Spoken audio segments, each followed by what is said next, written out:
seagulls follow trawler. It's because they think sardines will be thrown into the sea. Thank you very much. Talking nonsense. So I thought, no, enough's enough. Why should I put up with that? Talking nonsense. So I thought, no, enough's enough. Why should I put up with that? Don't back down, double down. Don't back down, double down.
Here we go. It is game day.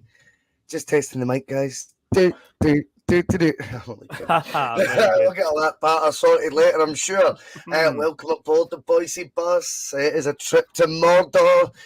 I don't know. I mean, I've never felt. Well, I say that. I mean, I definitely have. But I was extremely confident this week. Extremely confident. The lineups throw a wee curveball in there now.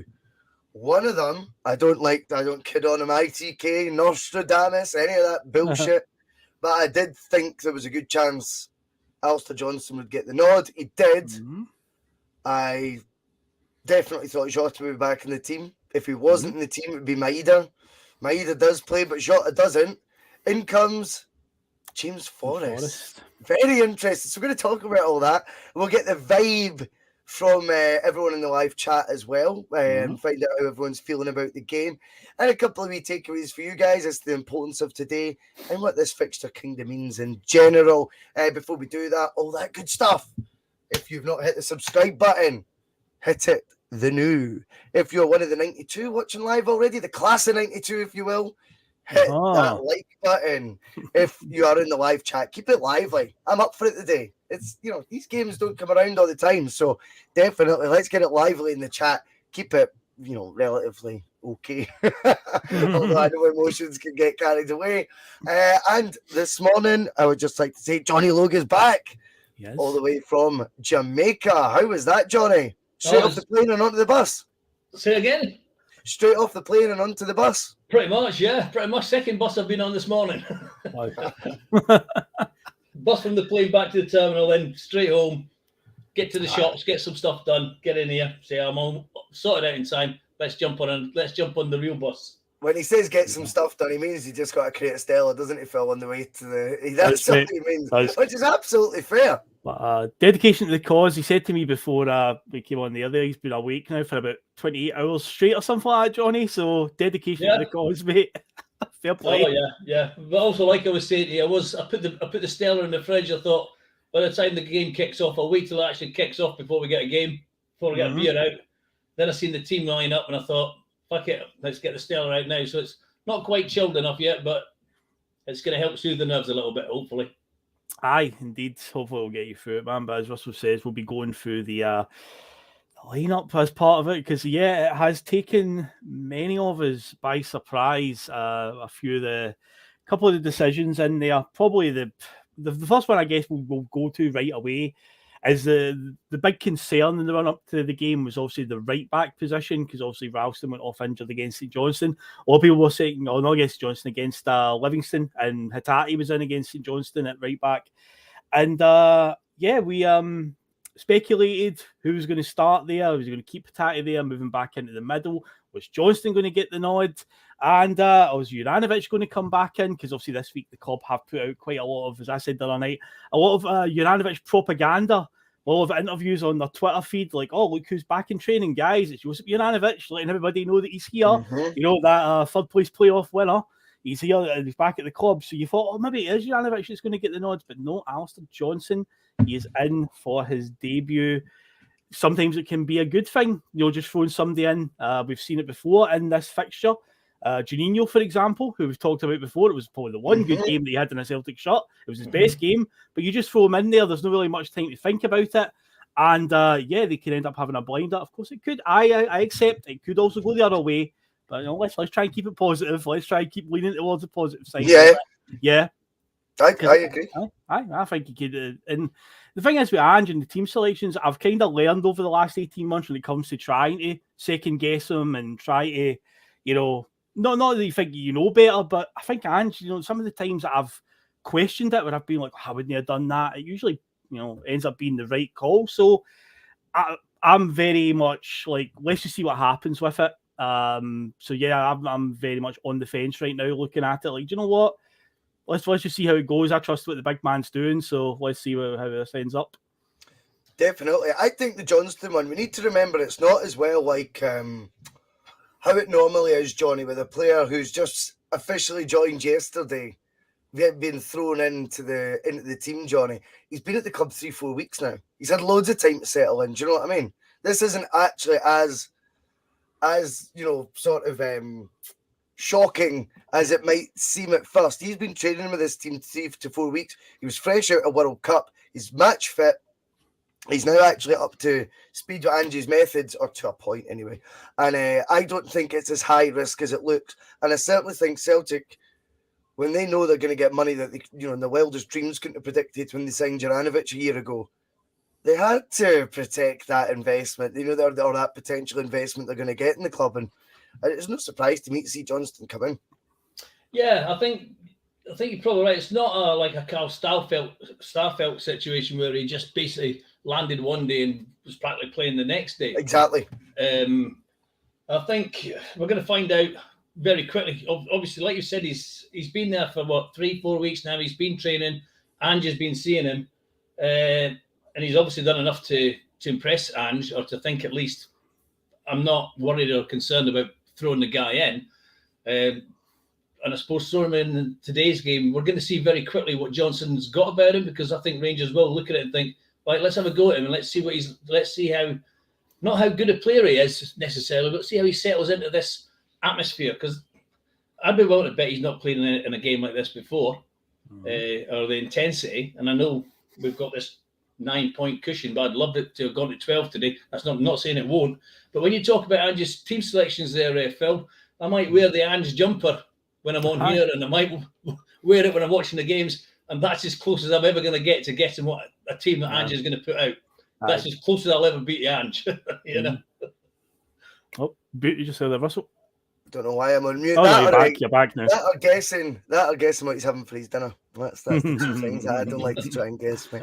But I think with this fixture as well, I know what you're saying, but it's took on another sort of. It's changed a wee bit. I think as you find where our team, it's so cosmopolitan now, Phil. It's totally different. It's not like obviously we've got to be up for it and we like all that, but I think that's, as times went on, moved over. I think it's always been fundamentally a Rangers trait, being up for it, blood and thunder and all that will win the day. And I think we've kind of moved on, but I think we play football now, and it'll all be about Ange's whole pressure he'll be putting on Alistair Johnson is do as I say, not what the occasion tells you. I think that's all it is. And I don't think, I know that it's still played at a frenetic pace and all that, but I don't think there's as much of that, lay a marker down in the first 2 minutes. Not from all of the, I mean, some of the players like Lundstrom and that will try all that nonsense. Oh, yeah. You know what I mean? But there are becoming lesser players out of the 22 that start the game with that mindset. You know, sound the klaxon. But you go back to those days, it was fucking, you know, it was any of the 22. Jackie McNamara became like an absolute Raj back then. Do you know what I mean? And you would like, it could have been anyone. So I just think that as long as Johnston carries out the instructions given to him by Ange will be a happy man with his display. In terms of the trying to guess what Postecoglou does, I mean, the Forest one's going to come back and bite him on the arse if we get beat, or like a masterstroke if we win. Firstly, I like the bravery of a manager who's got the courage of their convictions to make these sort of calls, Phil. Fine. But it can go the other way. It can go the other way. And, you know, he scored a hat-trick and got dropped. Do you know what I mean? I mentioned that the other night. He scored a hat-trick and got dropped. So the logic behind this one looks just a wee bit interesting from the outside when you've got, you know, the most expensive player in Angie's tenure on the bench. She scored the last time against them. Abada scored a double against them last time and seems to have Barisic's number. He's on the bench. I appreciate there's an argument for having a strong bench, but there's a more compelling argument to having a stronger starting 11 than there is a bench. That will always be the case. And I think with the options we've got, I think James Forrest would be part of that debate of being a strong bench. So I would have went differently, but I bow to Angie's superior knowledge, of course, because you've got to say that at the end of everything. If you dare have a different opinion to Ange, fucking hell. But I think, you know, what's your thoughts on all that, Phil? Oh, well, I think earlier in the week in one of the shows we've done, you said you reckon there'll be a curveball somewhere. And that's definitely the curveball. That's it. Because for all the predictions that, you know, on this show and other pods that I've watched, people talk about what they think the lineup will be. I don't think anybody had James Forrest on their radar at all. You know, he was definitely just that guy that'll be on the bench. And if he needs to come on, he'll come on. Nobody saw this one coming. But again, you know, is there a reason Ange has put him in for something to counter them in some way? Because I haven't seen the Rangers lineup, so I'd imagine out left it's probably going to be Kent and probably Barisic behind them. I would take a guess. Because who's the other left back? They've got that Turkish boy that they bought who barely gets a game, so I'm going to guess it's probably Barisic who's playing. Yeah, and it's probably going to be Kent, but so it could be one of these things where, again, Ange doesn't care about form and stuff like that, as he's shown in the past. Sometimes a player can be in great form and they don't even start 2 games in a row, like James Forrest before. So he's maybe picked it on something that he thinks Rangers are going to do. I heard people talking about with Beale's tactics, a lot of his pressing out on the wings and so forth. So maybe, I don't know, I mean, Forrest is a strange one when it comes to playing as a winger. I always find the frustrating part of his game is he is a winger who doesn't seem to play that way. When he doesn't get to the byline, he always likes to come to about the edge of the area, then he cuts inside and plays it inside to like McGregor or somebody. He isn't a guy that traditionally goes down the wing, and apparently when Beale and obviously and Gerrard were at Rangers, a lot of their thing was also like, you know, pressing on the wings. So maybe I'm just thinking something along those lines rather than Jota and Abada, who are out and out wingers who will get to the byline all the time and try and beat a man. Forrest is a bit a safer one where he'll get the ball, he'll maybe go by a guy, but he'll always pass it inside. And I don't know, maybe just I've got to keep the ball, always try and keep the ball. That seems to be Ange's thing. Ball retention, possession, ball retention. It could be something along those lines. And as I say, I've learned the hard way doing this show for the last year where I've criticised, but I've questioned a decision. The glaring one, twice I've done it, but I've said, I would have started Giakoumakis, and it was like Kyogo started, and in both games, Kyogo scored after 10 minutes. So I've now learned that, do you know what? I'm not going to question it. I'm not going to come here and go, I would have started Jota, or I would have started Abada. Who knows? We'll see what happens when Forrest goes out there. But the reasoning behind it, you know, obviously they don't see each other's teams, but maybe Postecoglou's preempted that Mickey Beale's got to stick to his guns, you know, and be this sort of attacking sort of lineup he was going to need to produce with all his talk, all his utter nonsense, to be quite frank with you. Recently, I think he just sounds like a blabbering idiot, Johnny. I don't know what you've made or if you've seen much of it in Jamaica, but he's off his head. But he can shut me up today. I was surprised to hear that we're down to a 3-point lead. Apparently so. I know today's like basically game on after when today. I went to Jamaica, we had a 9-point lead. Now we've got a 3-point lead. How's that happened? That's still the time difference, mate. That's playing tricks for you. But they've got Sakala, Tillman, Kent all playing. So that'd be 3 guys with a bit of pace, wouldn't it? So there is one, and Morelos is up top as well. I thought they might have bulked up the midfield a wee bit, but that's fair enough. They've obviously got to have a go. So with those three players there, you might be right, Phil.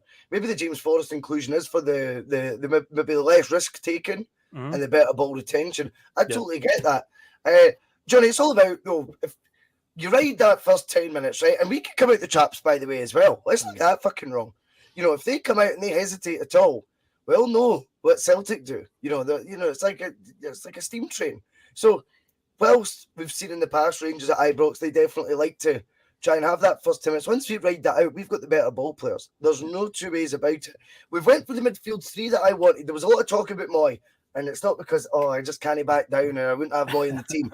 I think when you're if you are going to be up against it, let's not kid ourselves. Hibs had us up against it for 10, 15 minutes, right? Even though we blew them away in the end.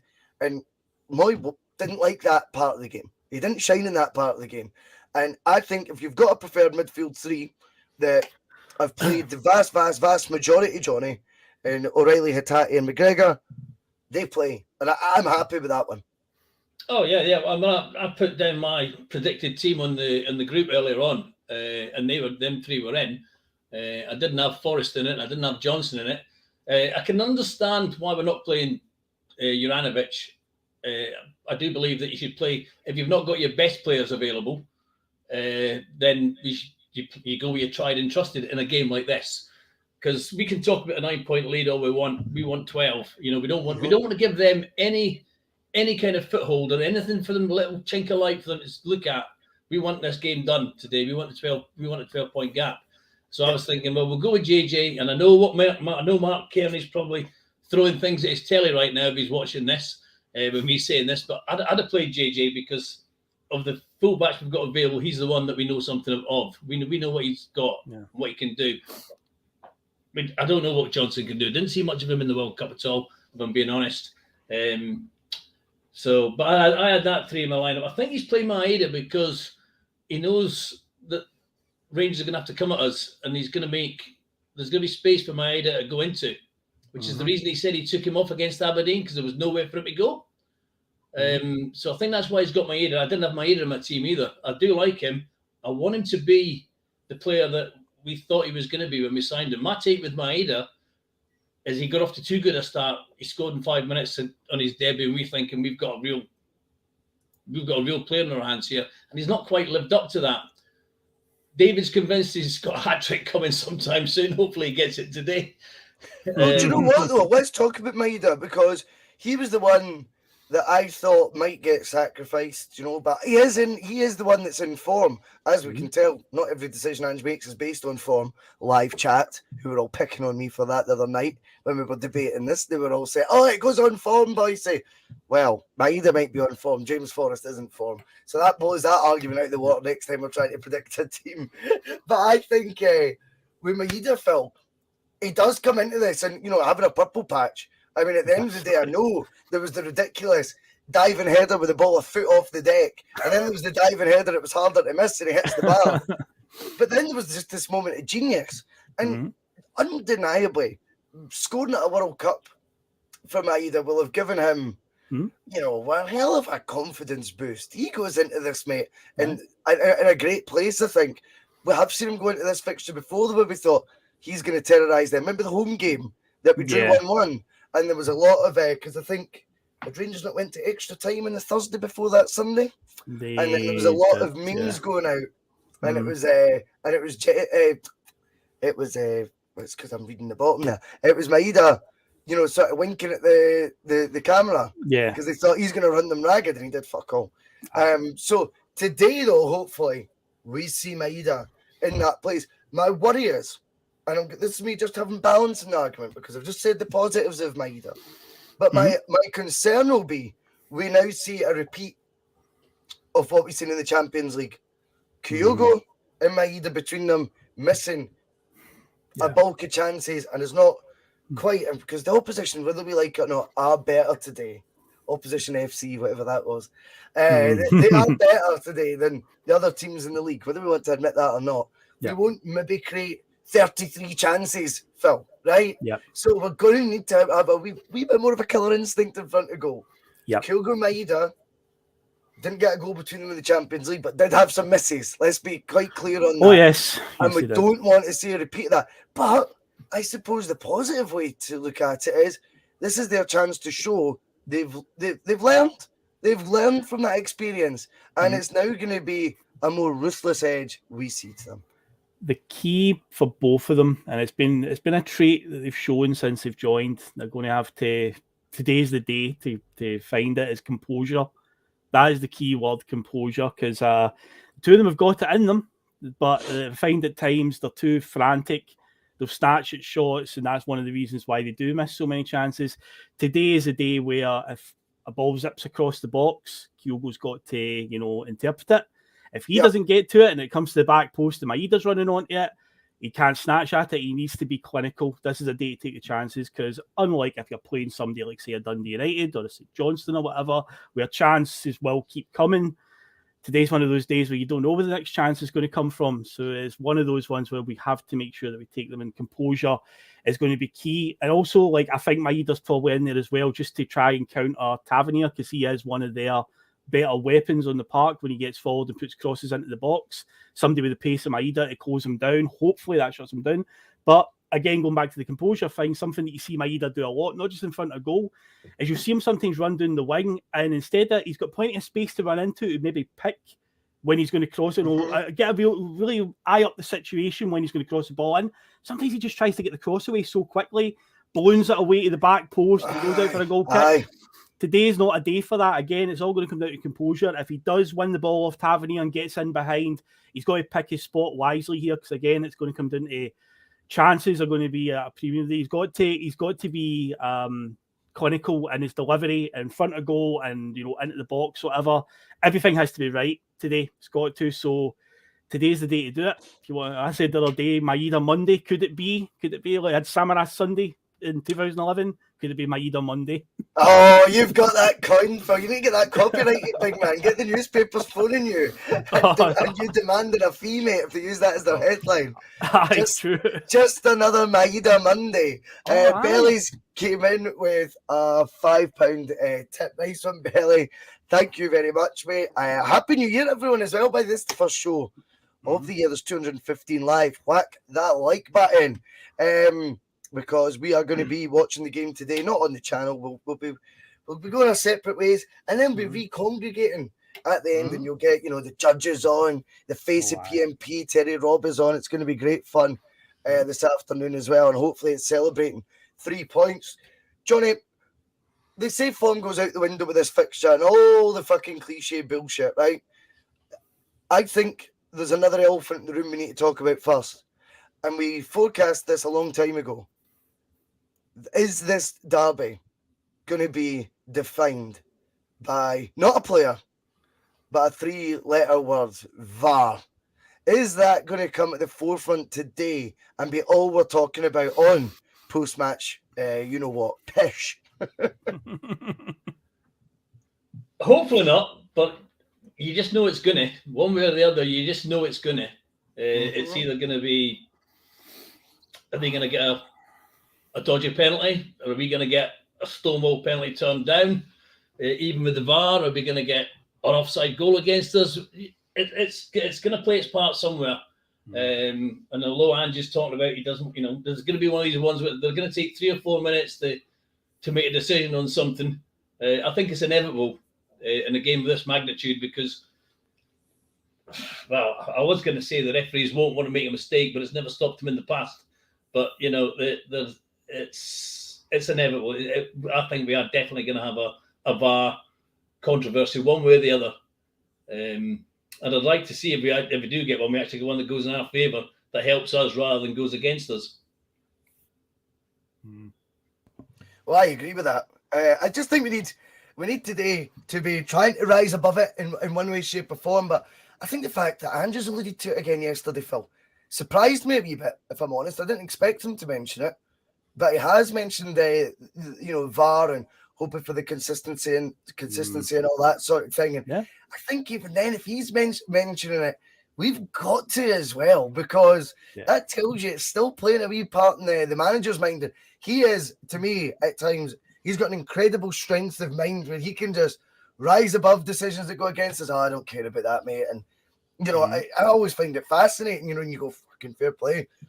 But it's obviously still something that's just niggling at the back of his mind. Yeah. He's better not let this game come down to be decided by this, boys. Yeah, he's right to bring it up because so far we haven't seen consistency. Like, you know, you're saying that word there, consistency. We haven't seen it. There seems to be a massively different interpretation of the handball rule depending on what referees you get. We've seen handballs given for Bernabei having his hand behind his back and it hit him and he didn't know much about it. That was given as a penalty. Then you've seen other ones where it clearly hits the player's hand and the referee just does like takes a quick check and waves it away, obviously being Michael Smith against when we played Hearts. And it seems to be that a lot of the bad decisions have been, and it's no coincidence, have been against us. Even in games that we've won, I've said it since day one after the Hearts game. The club should have had some sort of statement out, even in games that we win, because the worst case scenario is if we drop points and then the club speak out and there's some sort of dodgy VAR decision, it's going to look really, really bad. So that is one of the things that's sort of, you know, in the back of my mind, and I'm like, oh, please don't let that happen. Like, that is the one thing I don't want to see come out of this today. If there is a dodgy VAR decision and things go against us and we don't get the result we want, and then the club finally say something, it's like you've had 2 and a bit months or whatever it is to say something after all these games that we've won, despite VAR and its stupid decisions that it makes. But I agree with Johnny. I think there is going to be a flashpoint today. I pretty much had a feeling it was going to be counting down to this game when we knew VAR was going to be in play. You're like, there's going to be something's going to happen today, and it's going to be one of the big talking points. I just hope that it's in our benefit in some capacity, because it gives me the fear thinking about the meltdown after it if it doesn't go our way, and that's when the club finally decide, well, now we're going to say something about it. And should have done it weeks ago, guys. I think Andrew's been quite cute and quite clever. The fact that he's brought it up. Now, obviously, I've only read the little bits on the internet this morning since I got home, but he doesn't pick out a particular incident that's gone against us. He's just more talking about the time it's taken you guys to have a look at this clear and obvious error, and it's taken you 4 and 5 minutes to come up with a decision. And he's not. Johnny, why is he doing that, though, Johnny? One of us. Say it again. But Johnny, why is he doing that? I'll tell you why he's doing that. And it's because every goal we score is getting looked at for 2 minutes. That's why he's going. He's not saying what we would say and go, they're looking for a reason, the bastards. He's putting it down to time, right? Yeah. It's actually him saying, stop looking for reasons to disallow a Celtic goal. Yeah, that's why I'm saying I think he's quite cute doing it that way. Like you said, there's not looking for. I'm trying to think. There was a game. I think it was a Man United Liverpool game, but it took the VAR officials about 5 minutes to come up with why the goal was disallowed, and they'd looked at about 4 different scenarios in this move, and then they finally come up with some vague handball or something. I can't remember exactly what it was. I'm sure it was Man United Liverpool because I was watching it with my Scouse mate, and I said, "Look, why is it taking them so long? We can't see what's obvious there." And they'd looked at different situations from different angles, and finally came up with the 5th situation they looked at was the one that they were going to say, "Oh, that's why the goal's been chalked off." Yep. I mean, at the end of the day, I want, if the result goes against us to be debating, you know, why did it take so long to get Giakoumakis, or why did it take so long to bring on Jota? And these are vents that you can have as a football fan, and we can disagree with each other for reasons like that, and everyone can say an Andrew Trust, but if the result were to go against us, I want that to be for what we're talking about, mate, because that's football chat, mate. I cannot be arsed going round and round and round in circles talking about something that was brought in to stop these conversations happening in the first place. Am I the only one who thinks this is mental? No, you're not. You know what you can compare it to when you say that the VAR was brought in to stop these decisions and to stop these conversations and arguments and debates. It's the same with 30 years ago when they introduced computers in the offices. I remember saying, these are going to make the office paperless. Now you've got more fucking paper in an office than you had 25 years ago. Aye. So it's bollocks. I hate it. I hate VAR. I would bin it throughout football tomorrow. I mean, I don't know if they brought it in as a box ticking exercise or something, but we will wait and see what role, Right. if any, VAR plays, and fingers crossed it doesn't, right? Fingers crossed this game goes the way we want it to as well, Phil. Let's talk about Phil McGinley on these days, though, because this is a day that does generate the butterflies, whether we want to call them Sevco or Rangers. I don't give a monkeys. I feel the same way when the fixture kicks off. You know, you still get that feeling before it. I mean, the importance of it today is going to be different every single time we play, because the space we find ourselves in this time around is 9 points, effectively 10 points clear. Does that make you more relaxed going into it? Does that make you worried that, fucking hell, I feel confident today? Do you know what I mean? And there's all sorts of different wee things. Is there any sort of, what's that word? Superstitions you've got before these games, Phil? Is there anything about you that you think, right, need to play that song before the game or anything like that?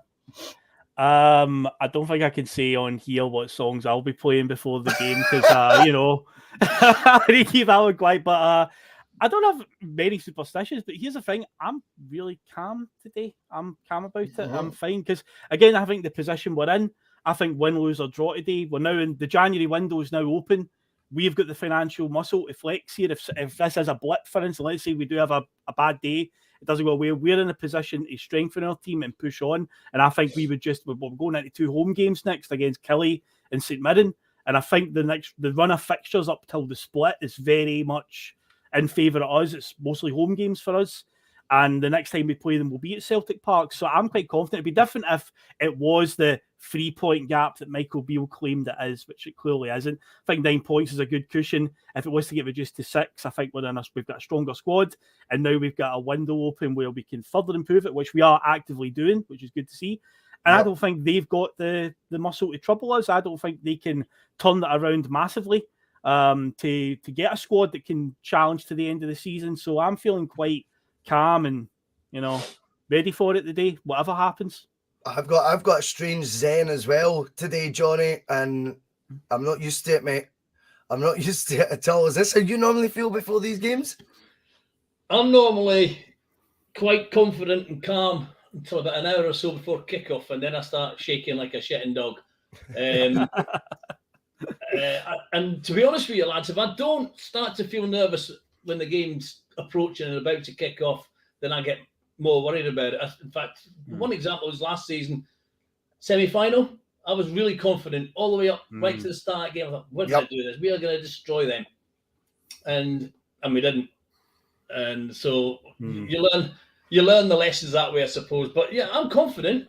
And I'm like you, Phil. If things go tits up for us today, I'm still confident we've got enough in our locker as it stands, but we've also got enough more in the locker to strengthen if Ange decides, right, I need him and him. I want to do this. But I still don't want to get beat. Still don't want to drop any points. What I want to do is to increase that lead today on points and obviously goal difference as well, because that goal difference, well, it's not massive at the minute, but it's effectively a 10-point lead at the minute we've got. But I want it to go to a 12, effectively 13-point lead. But I am nervous, yeah. I mean, I think, as you've said earlier on there, Russell, we've got to accept that regardless of what we think of them and how good they are or aren't, they are our strongest opposition, the hardest game we'll have, whether it be at Ibrox or at Celtic Park. So I'm always nervous about it. I'm confident we'll win, but I mean, like say, the cat won't be sitting in the same room as me when the game's on. Let's put it that way. Phil, the thing is with this calmness, does that translate to the team? Are they going to be acutely aware that if they don't get the result today, everything's still so much in our hands? This is a team that's, 18 wins from 19 right now. Do you know what I mean? They know we're more than capable of going on another similar run, right? Even if the worst came to the worst today. Knowledge is power, mate. See, when you know that, you've got to flip it as well. And you've got to look at it, and you've got to look at it and go, how are they feeling? They know this is last chance saloon. It's all or it's not even all or nothing. It's a crumb, a wee bit of chink of light at the end of the tunnel, or nothing. That's all they're playing for. And with that pressure that their own managers put on them, I think by coming over as a pompous, over arrogant, overconfident rookie, I think that it just plays into Celtic's hands as well, that aspect. I think we go into it with your mindset. We get beat today, guys. No one's died. Yep. We're still very much in control. And the form you've shown in the first half of the season, we just go and do that again, right? We pick ourselves up, we dust ourselves down, and we just go on one of those runs again with the remaining 18 games of the season, and the league's fucking ours, right? And they can't live with us, right? That's simple. From their prism, they can't have the same zen, the same calm that we've shown today because, albeit I'm getting animated now, but they can't show that because there's too much riding on it for them. He needs to get his career, that kickstart. Do you know what I mean? He needs that jump lead put on it. Do you know what I mean? Where, wow, right, we're back. I don't know how many times they come back, but they'll be saying they're back. Back with a bang. Aye, back with a bang, and the Jedi Master. Do you know what I mean? A mind tricks is in the building and all this nonsense. But the reality is, if we can go in and transfer the calm that you're talking about, Phil, onto the pitch, that fills me with more confidence, to be honest with you, that we can get the result. Aye, when you look at the last defeat we had was obviously mini game. I think you said on the Hibs PMP that we did, how many games is that in a row that we've won? 12? 13? So 12 in a row. 12 in a row, right. Okay, so for example, if we were to lose today, there'll be I think there's like 15 games left to the end of the season after that. If we win another 12 in a row out of the next 15 games, if we were to lose, then we win the league. There's no doubt about it. We've got it in us to go and do that. So yeah, I don't think there's anything to worry about. I think the players will, they'll know what to expect today. They will come out the traps and try and make it as intimidating as possible, try and have a fast start, similar to what happened in April. But of course, the Celtic squad experienced it back then, where Rangers came out flying, kind of tired themselves out over the course of the game, and Celtic just very calmly picked them off. I think we've seen it under Ange so far in the last 18 months. When we do fall behind, we don't seem to panic. I don't seem to be panicked at all. We just very calm. We stick to our game plan. There isn't like this mad change in tactics all of a sudden, like, oh God, it's not going well, and he'll like take a player off midway through the first half and change all the tactics around. It seems like he's got an idea. He wants to stick to it. The players are obviously buying into it and believe in it. And I can see it being, even if Rangers want to take the lead today, again, we'll just still stick to our guns and keep plodding away, doing what we do, and pick them off eventually. That would be the case. So I'll tell you what I think's happening right now is we're sitting talking about this game, whether we're calm, whether we're confident, whether we're superstitions. Ange's going to have them lads in that dressing room right now, and he's going to be giving them one of his inspirational speeches, and they're going to walk out there 10 foot tall. Think we can beat anybody. That's what Ange will be doing right now, and hopefully at the end of the season we'll be seeing it on a YouTube clip after we've won the title. Yeah. Well, that's true. That's true. I tell you what, as well, though, Phil, it's interesting you touch on what happened at Ibrox, when we won 2-1. This is the value of experience, because that was Ange's first season last year, right? Yep. And if you actually remember that game, we were in the group chat. I'd text interviews saying, we've forgotten how to play football. Yeah. Remember that? That's what I remember saying. Yep. Because for whatever reason, and Juranovic was the key culprit then. And he really couldn't pass a ball. And then Callum McGregor had this moment where he just took the ball 30, 40 yards, actually led to a goal. But for me, it didn't matter if it led to a goal or not. Because what he did was take the reins back of the game. Yeah, he did. And that inspired everyone. The fact we got a goal was the cherry on the top. But we'll not, see if they come out the traps like that all over again, we'll not panic or play that same way. And this is what the benefit of experience does. So even that's a bit of a closing door, a door shutting in their face. And they go, because they still won the day that day as well. Do you know what I mean? Aye. And that was with us having maybe the worst 10 minutes in Ange's tenure. Maybe the worst I've seen us play the whole time, those opening 10 minutes. And that won't happen again. So they can throw the kitchen sink at us, but we've got a more experienced team now to deal with that. And it's actually based on being there. So I think it puts us in a good position as well. It's quite a running theme now when I think about it at Ibrox in recent years, even going back to Brendan's time. When they start really quickly, it usually ends bad for them. There's a one when Miller scored after like 5 or so minutes and we beat them 2-1. Dembele and Sinclair scored the 3-2 game that Edwards scored the winner. Did Josh Windass not score after like 90 seconds in that game? And then Rogic just took the game by the scruff of the neck, scored an absolute blinder, and broke a Rangers player's ankle while he did it. That's and we're going to win 3-2. And the one last season as well. So it seems to be that maybe, under Gerrard, I don't think they ever really did that when Gerrard and Beale were there, where they did come out and try and blitzes in the first minute. So maybe it will be different this time. But either way, whatever they do, hopefully just backfires on them, and we're talking about a glorious Celtic victory at the end of it, because it would really sicken them. So I think a massive factor as well going into this game is they were relying on us dropping points somewhere in these last 4 games. We had 2 very tough away games going up to PATTER and going Easter Road, and we handled those games pretty well. So I think that would have broke their spirit a wee bit going into this game and all, because they'd been hoping so much that it would have been less, reduced it a wee bit, but no.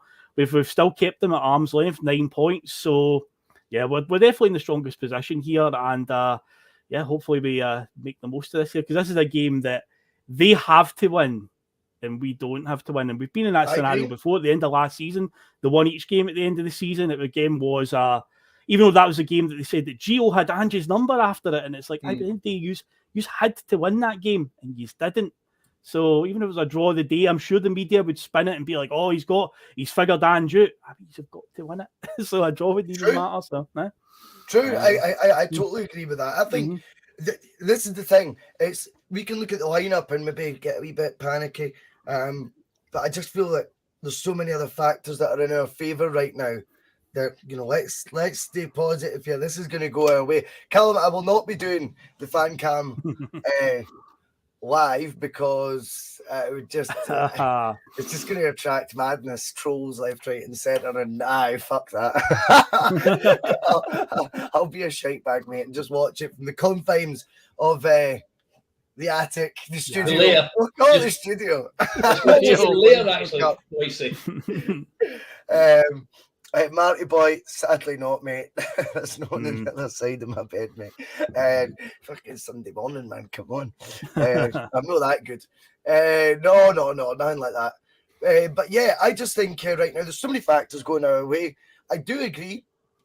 The lineup from a Rangers fans' point of view, they'll maybe get a wee bit of encouragement from it.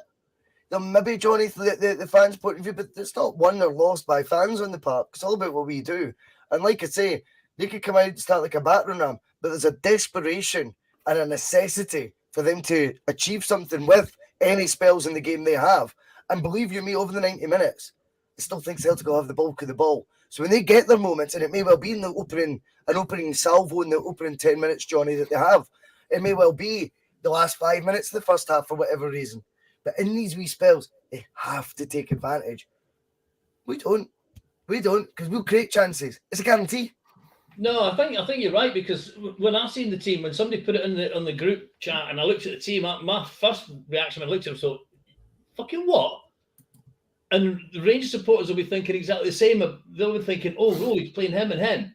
They'll be quite buoyed up about that. But then when I looked at it, I thought, but when you look at who's around these guys, they might not have been our first pick to play today, but when you look around these guys, you think, well, CCV, Starfelt and Taylor, no problems with that. Forrest, well, we've got.